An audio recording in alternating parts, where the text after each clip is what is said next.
Hey, welcome back. This is now 8.8, and we're working with improper integrals.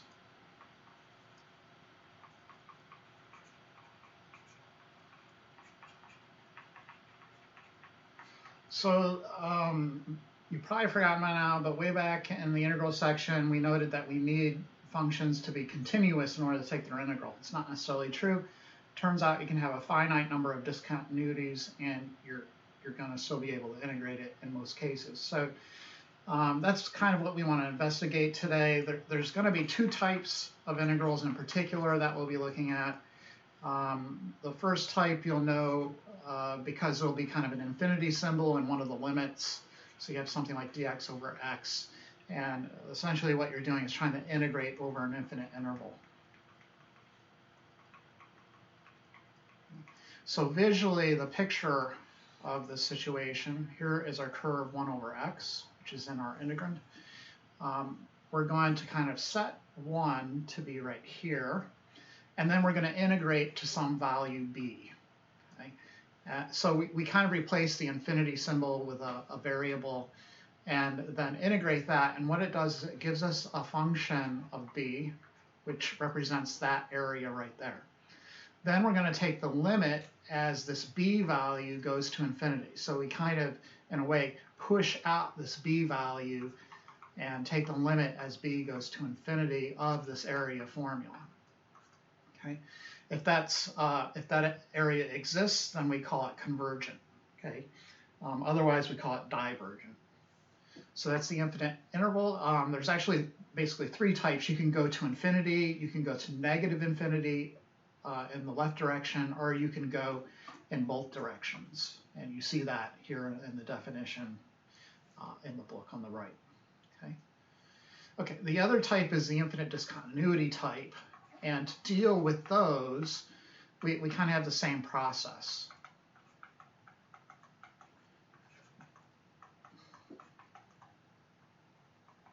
Okay. So visually, again, I'm dealing with the same function.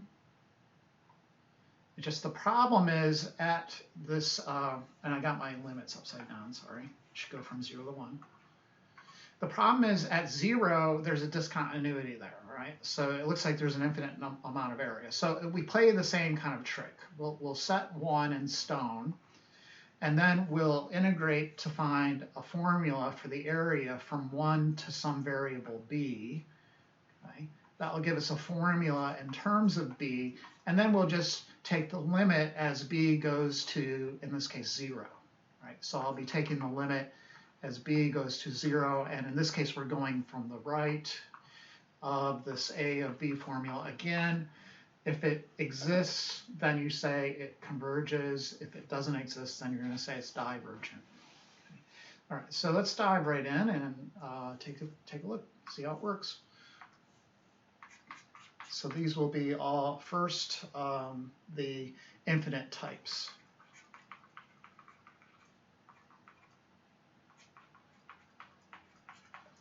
So example 1, there's a misprint in the book. That limit, the integral should go from 1 to infinity, dx over x.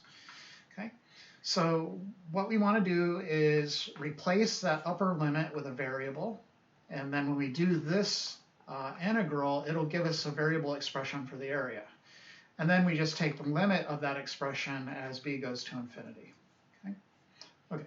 So basically, you're just figuring out this integral, and then you're doing a limit. Okay, so let's see.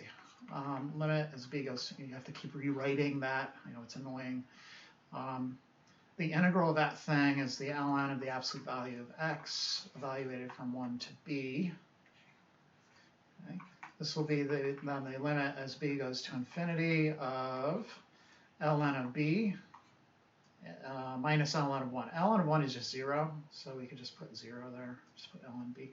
And then think about the natural log function. As b goes to infinity, the natural log, the y values, very slowly, mind you, will also go to infinity. So in this case, it'll equal infinity. And when you get this infinity, or the limit doesn't exist, you'll say the integral is divergent. Okay. Let's take a look at the next one. So example 2. this one is assured to, they're telling us it's going to converge. Okay, so we got 0 to infinity of e to the negative x dx. Again, what you do is just kind of replace the infinity with a variable and then take the limit as this expression is going to go to infinity. So we have e to the negative x dx, and first we're just tasked then with evaluating that integral, right? So I have the limit as b goes to infinity of doing a u sub, you'd end up with a negative floating about, and it would be negative e to the negative x from 0 to b. Okay. So that would be the limit as b goes to infinity of negative e to the negative b minus negative, which would be plus e to the 0, which is 1. The limit of e to the negative b is just going to be an L over infinity form. So if you think about over here, the limit as b goes to infinity of e to the negative b, that's the same thing as the limit as b goes to infinity of 1 over e to the b. Okay? So that denominator is going to get huge, and this thing is just going to go to 0. And then the second term is just a constant, 1. Limit of a constant is a constant. If it equals something, then again, we call that convergent. Okay, okay, example 2 there. Looks like an inverse arctan, an arctan formula. So let's look at that one. Replace with a variable, get that variable expression for the area, and then take the limit as the b value goes to infinity. Okay, so we have then the limit as b goes to infinity of arctan of x evaluated from 0 to b. So we have the limit as b goes to infinity of arctan of b minus arctan of 0. Arctan of 0 is just 0, folks. Let's look at the arctan graph. So the tangent graph has asymptotes at -2 and 2. And it kind of looks like this. The arctan graph is just the inverse of that. So it'll look like this. And its asymptotes will be horizontal. Okay. Anyways, at 0, of course, arctan is 0. And then as b goes to infinity in this direction, the graph is going to approach that horizontal asymptote, which exists at y equals pi over 2. Okay, so this limit should be pi over 2, and of course, that will be convergent. Okay. Alrighty then. Some of these can be kind of nasty, like example 3. This is kind of a nasty example. I'm going from 1 to infinity of 1 minus x e to the negative x dx. So replace the infinity symbol with a variable.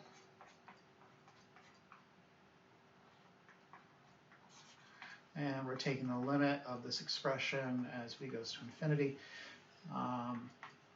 You can do this by parts, okay? So let's let u is the algebraic before exponential, so 1 minus x, and then dv will be e to the negative x. The integral of e to the negative x is negative e to the negative x. You'd have to do a u sub, and the dx would be, or sorry, du would be negative dx, and dx would be negative du, so there'd be a negative that would pop out. And then du is going to be negative dx, of course. So rewriting then that integral, I have the limit as b goes to infinity of negative e to the negative x times 1 minus x minus the integral of e to the negative x dx, and then I can have to evaluate that eventually. That will equal the limit as b goes to infinity.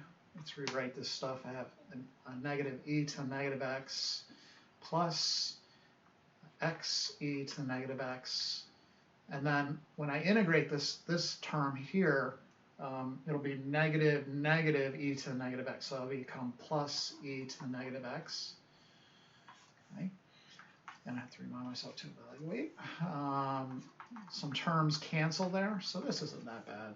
These guys go away, and you're just looking at the limit of x e to the negative x. To evaluate from 1 to b.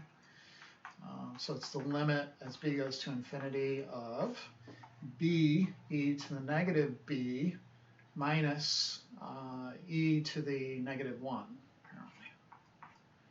Okay, so the issue then becomes this limit here. What the heck is that? And we can kind of do that below here in red. I'll do it in red. Limit as b goes to infinity of b e to negative b. So what is this? This is an infinity times 0 form. So I got to do L'Hopital's after I rearrange it, right? So it's going to be b all over e to the b. Whenever you have those 0 times infinities, you rewrite it as a fraction. Okay. Now it's infinity over infinity, and you could do L'Hopital's. So I get 1 all over e to the b, and now it's L over infinity, which is going to be 0. So this whole thing is just going to go to 0, and I'll end up with negative e to the negative 1, so it's convergent. Okay. So they got, yeah, so it's convergent. Let's do one where we have both the upper and lower bounds are going to infinity. So now example 4, the integral from negative infinity to infinity of e to the x all over 1 plus e to the 2x dx.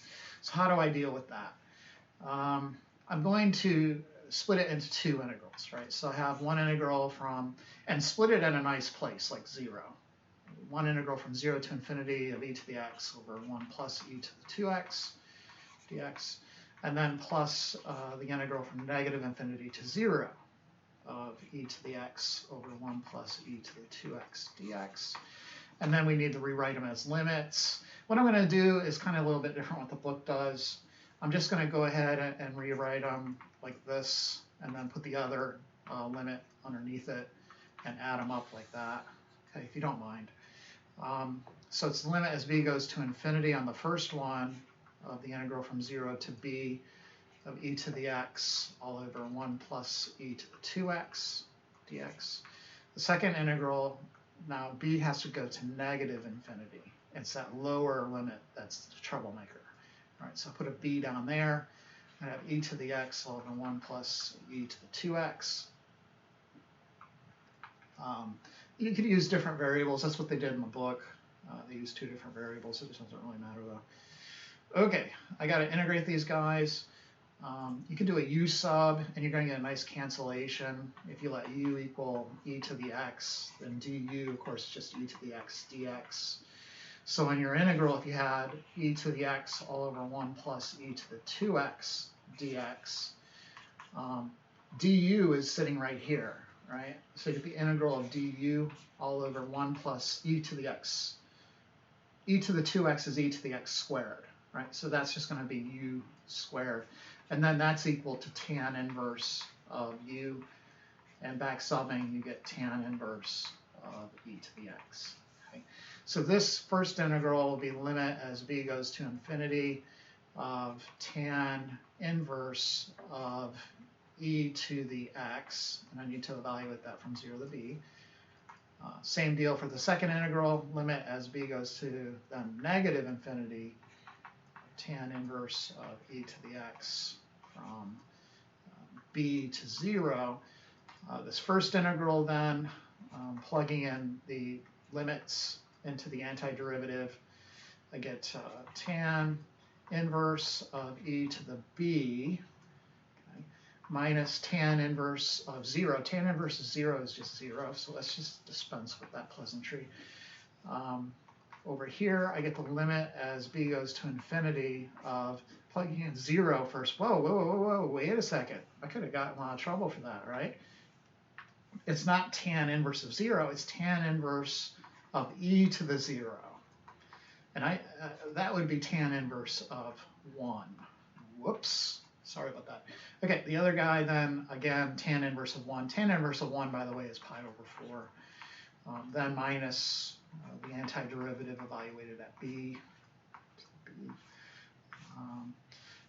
the limit then of tan inverse of e to the b, because tan is nicely behaved, you can move the limit inside the function, and you have tan inverse of the limit of e to the b. And then if you put, if you're going to infinity, that will be e to the infinity. That whole thing's just going to go to infinity. And then if you think about tan inverse again, as that part, as the inner part goes to infinity, tan inverse is going to go to pi over 2. It's asymptote. So you're going to have pi over 2 minus tan inverse of 1 is a constant, so that's just pi over 4. Same sort of spiel here, right? Minus pi over 4. Pi over 4 minus pi over 2. And then we want to add all this nonsense together, and it looks like it's just going to equal 0, believe it or not. So that's convergent. Alrighty then, let's see if that's what they got. Ooh, it's not what they got. Maybe I was right.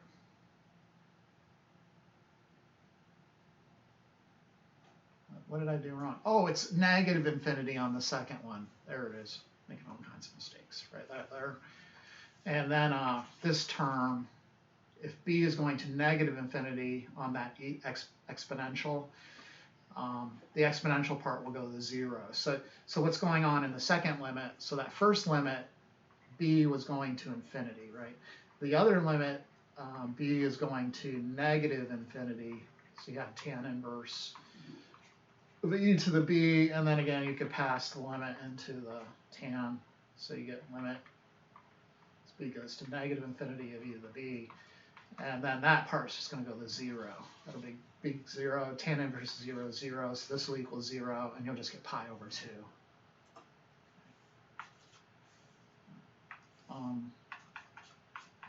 Just a word of warning, if on the test you just write convergent or divergent and show no work, no, that's plus 0. Okay, even if you get it right.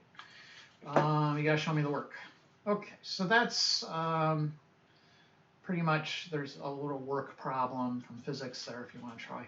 But that's the idea of the infinite types, infinite interval types. The second type then is the infinite discontinuity types. So let's get in there. Again, there's going to be 3 versions. The one where the discontinuity is on the bottom, the one where the discontinuity is on the top limit, and then the one where the discontinuity is in between the 2 limits on your integral. Okay, so infinite discontinuity now. And it works the same way. You kind of get a variable expression for the area and then take the limit as you go towards the discontinuity. So example 6, we have the integral from 0 to 1 of dx all over the cube root of x. So our function f of x equals the cube root of x is going to be kind of like this. So at 0, there's an infinite discontinuity there. So what we want to do is kind of set this 1 in stone, and then we'll have this other guy be b, and we'll be pushing that value out. So we'll get an expression for that area, and then we'll want to take the limit as b goes to 0, and in this direction we're coming in from the right of a of b. Okay. So on our integral, you'll have to put the limit as b goes to 0 from the right of this integral b to 1, and then let me rewrite this x to the negative 1/3, right? So we do a power rule.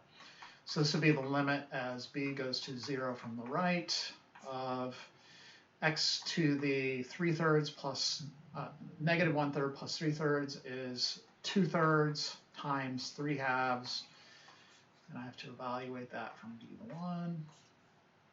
This will be the limit as b goes to 0 from the right of 3/2 times 1 to the 2/3 is 1 minus 3/2 times b to the 2/3. And that's pretty simple. You could just do a substitution, and it's going to equal 3/2. So it's convergent. Okay. Okay. So the big difference here is you got to watch your approach. Here we came in from the right. example 7, you'll also come in from the right. That one is going to diverge. Okay, so let's try example 7. You know what? Let's try one from your WebAssign. Okay, so 1620, one where you have to come in from the other direction. I don't know why they're kind of shortchanging you on the examples, whatever his problem is. So I want a discontinuity problem where the top one is a discontinuity.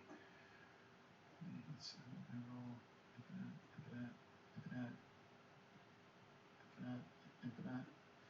Are these all infinite?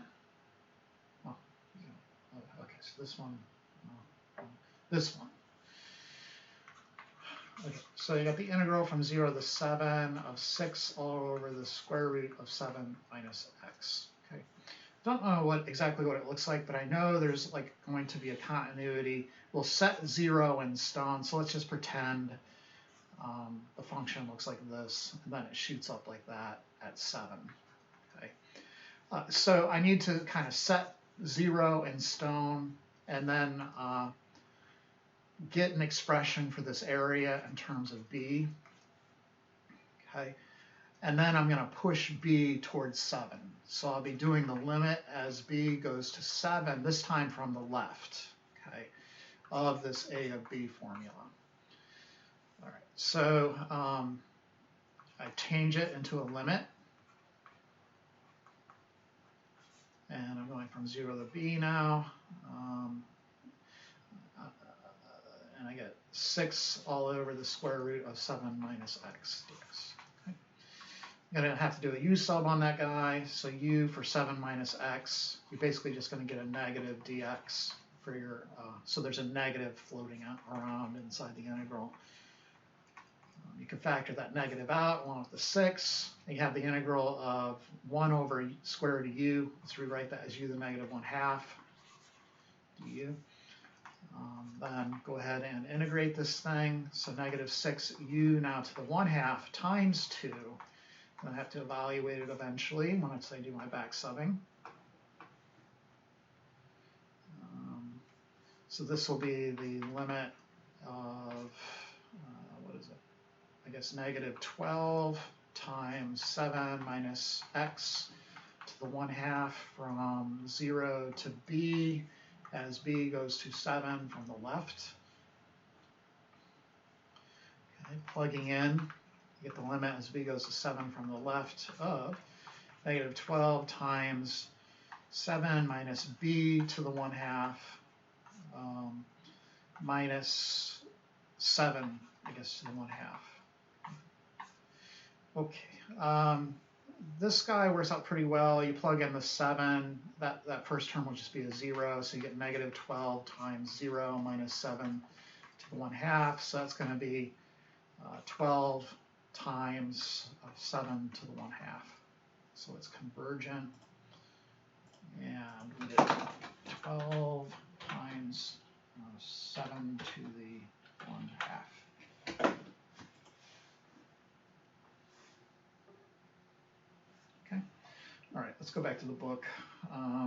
So this example 8 is one with the discontinuities inside the interval. Okay. So the integral from negative 1 to 2 of dx all over x cubed. And if you look at the graph of this thing, it'll look like this. And what we're doing is integrating from negative 1 to 2. Okay, so there's kind of an issue in between our limits on our integral. So again, you kind of approach it the same way you approach that double infinite integral. You're going to turn it into two integrals, right? You're going to go from negative 1 to the discontinuity plus the discontinuity to 2. Okay. And then you just basically have two integrals. Again, I'm going to kind of write them like in arithmetic and then just add them together. So the first integral, if you think about how you're setting this up, you're kind of setting 1 in stone, and then you're pushing b towards 0 in this direction. You could always kind of look at the interval. Here is our -1, and here's our discontinuity, and you always want to push towards the discontinuity. So in this case, the limit is going to come in from the left on that first guy. So it's the limit as b goes to 0 from the negative numbers of the integral of -1 to b of x to the -3 dx. And the other integral, if you think about it, the discontinuity is on the left, so you're going to have to push in from the positives. Okay? So the other integral, limit as b goes to 0 from the right of 0 to b to 0, b to 2 rather, x to the -3 dx. And then it's just smooth sailing. You do some integrals, and you should have your answer. Okay. So the first guy, limit of it'll be x to the -2 divided by -2. I'm going to want to rewrite that. So it's the limit as b goes to 0 from the left of -1 all over 2x squared. Then I have to evaluate it from -1 to b. And then that will equal the limit as b goes to 0 from the left of -1 all over 2b squared minus -1, so it would be plus 1 all over 2 times -1 squared. -1 squared is +1, so it would just be 2. When I'm coming in numbers from the left into this b value in the denominator, it's going to be 1 over 0, which is going to be an infinity type, right? In this particular case, it's going to go to -infinity. And then this is going to be some number L. That's a determinate form. The L doesn't really affect the infinity, so it's just going to go to -infinity. Okay, so if you have -infinity plus a number, it's -infinity. Negative and positive infinity plus a number, that's just positive infinity. Okay. Okay. Let's look at the other one. So again, I have the same antiderivative, -1 all over 2x squared, and then I'm going from b to 2. So this will be the limit as b goes to 0 from the right this time of -1 all over 2 times 4, which is 8. Oh, wait a second. Automatically, I just want to note to the side. Automatically, you're done here. This means the integral is divergent. You don't even have to mess around with the other part. If either one of these parts is infinity, it's done. Even if the other one is positive infinity and you start thinking, well, maybe positive infinity and -infinity is 0. No, we don't worry about that. As soon as you see an infinity symbol here in Calc 2, you just assume it's divergent. Okay. Anyways, let's polish this other part off. So I'll have a plus 1 all over b squared, 2b squared. Again, this second part is just going to shoot off to infinity. So you have an L this time plus infinity, and in that case, you'll get positive infinity. So at the end of the day, you're just going to stop and just say it's divergent. Don't try to put a number on it. Okay. All right. So is that what they got? Well, they didn't even show their work. That's kind of lame.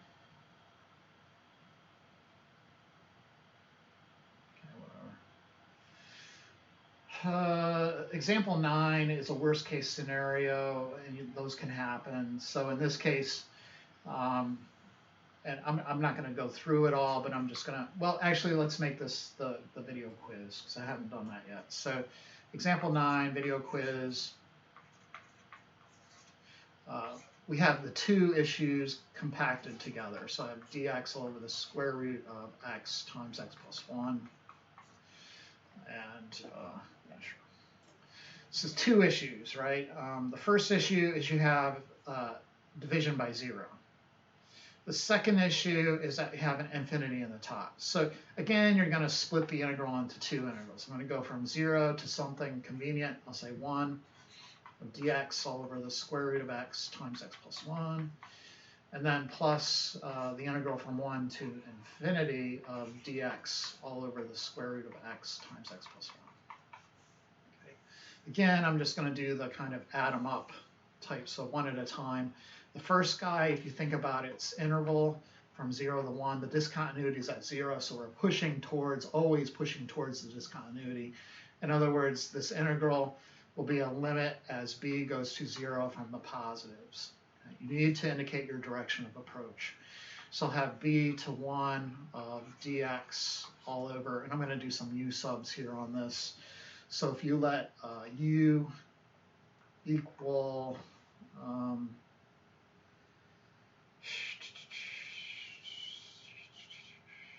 seems like if I just let it equal x, I'm going to be in a good place, but I'll let it equal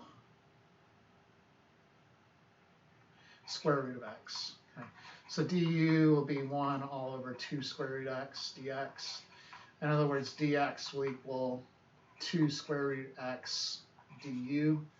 So this integral will become the integral of dx all over the square root of x, but that's where I did my u sub, right? So that's going to turn into u. Well, let's just leave it at square root x. You're going to see it's going to cancel. X here, how do I get rid of x? Well, look, u squared is equal to x. If I just take this u and square it, square both sides of that equation, on the left I got u squared. On the right, the square root of x squared is x. Okay, so you can just rewrite that as u squared plus 1. And then times, we got to replace dx. Okay, so let's get rid of the dx. The dx is 2 square root x du.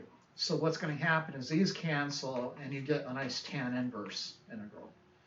U squared plus 1 du. Okay. Okay, so this thing, you know, I kind of already have it computed. I'll go ahead and compute that here in a second. Let's put the other one underneath it, though. So the other guy, we're taking the limit as b goes to infinity of the integral from 1 to b. Again, same integral. Okay, and then we're going to add those up if it's convergent. All right, so the first guy, limit as b goes to 0 of integrating this thing and back subbing, it's 2 tan inverse of u. So tan inverse of u is square root x. Then I have to evaluate from b to 1. That'll be the limit as b goes to 0 of 2 tan inverse of square root of 1 is 1. Tan inverse of 1 is pi over 4. And then minus 2 tan inverse of the square root of b. Okay, and we're going to 0 from the right, so it'll be 2 tan of 0 then, and of course tan of 0 is just 0, so this part is pi over 2. The other part, I have the limit as b goes to infinity then of 2 tan inverse of, again, square root of x, but this time evaluated from 1 to b. So that will be the limit as b goes to infinity of 2 tan inverse of square root of b. Okay. And minus 2 tan inverse of the square root of 1. Square root of 1 is 1. Tan inverse of 1 is pi over 4. Taking the limit as b goes to infinity of that first term, this part, as b goes to infinity, you'll have tan inverse of something going to infinity. And remember, the picture of tan inverse has those asymptotes. So as the x values go to infinity inside tan inverse, it will approach pi over 2. So that first part is going to go to 2 times pi over 2. And then minus the 2 times pi over 4, which is pi over 2. Okay, so it looks like you're just going to get pi. Pi over 2 plus 2 pi over 2 is pi, minus pi over 2 equals pi. And of course, that's going to be convergent. So that's the video quiz. Is that what they got? So I got pi. They got pi. Okay, good. That'll do it for us, and thank you for watching as usual, and I'll see you.